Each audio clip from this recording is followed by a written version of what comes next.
Доброе утро, почта для меня. Здравствуйте. Да, у меня для вас письмо. Вот, пожалуйста, рекомендованное письмо. Спасибо, нужно расписаться. Да, подпишите здесь, пожалуйста. Вот моя подпись. А это все на сегодня? Нет, еще есть пара открыток для вас. И, кажется, газета из Самары. О, я ждал газету, спасибо большое. А знаете, я ждал еще одну посылку. Посылка из Москвы, но не пришла. Давайте посмотрю по списку. Нет, посылки нет. Жаль, может она придет завтра? Возможно, иногда бывают задержки. Особенно, когда плохая погода. Понятно, у вас, наверное, сложная работа. Бывает по-разному, но мне нравится. Вы всегда так рано начинаете? Да, рабочий день начинается в 7 утра. Иногда даже раньше, если много писем. А когда вы заканчиваете?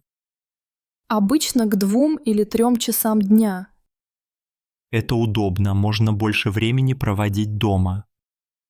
Да, но утром нужно быстро собираться. Вы работаете только в этом районе? Да, мой участок, эти улицы и соседний квартал. Вы всех тут уже знаете?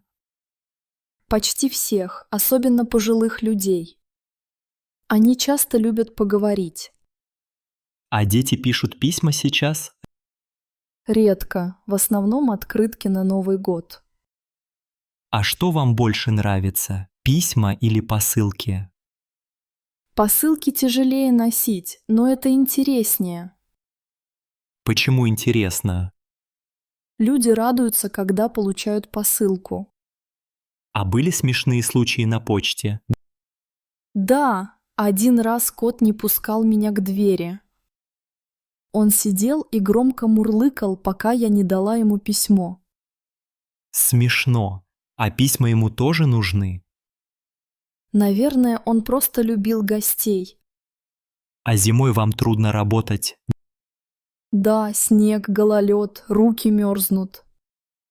Иногда приходится идти пешком весь маршрут. Вас встречают чаем? Иногда да, особенно в сильный мороз. Это приятно. А летом, наверное, легче.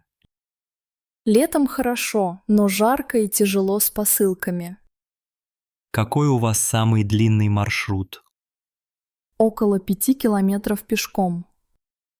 Вау, вы много ходите каждый день. Да, это помогает быть в хорошей форме. А письма еще часто теряются. Нет, сейчас редко. Почта стала надежнее. А вы сами любите получать письма? Да, особенно поздравления на праздники. Письма всегда приятнее электронных писем. Я согласна, в них больше души.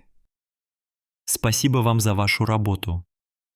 Спасибо, всегда рада помочь. Вы из этого города?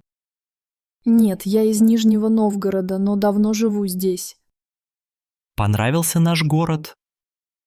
Очень. Здесь люди добрые и спокойные. А как вы стали работать почтальоном? В детстве я любила читать письма бабушке. Потом решила сама приносить радость людям. Это здорово. У вас важная профессия. Спасибо, приятно это слышать. Я подпишу еще раз, если нужно. Нет, все в порядке, все получили. Хорошего дня и легкой работы. Спасибо, вам тоже хорошего дня. Если посылка придет, я принесу лично. Буду ждать. До свидания. До свидания, удачи вам и хорошего настроения.